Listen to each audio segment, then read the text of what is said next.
So I had my original oil sensor in my drain plug, and I kept breaking the lines off it, causing lots of problems.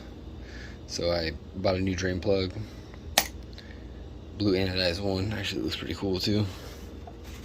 See down there, and I basically drilled out this and tapped it, threaded my sensor in there. That way it could just stay in there. And I have direct oil pan temp.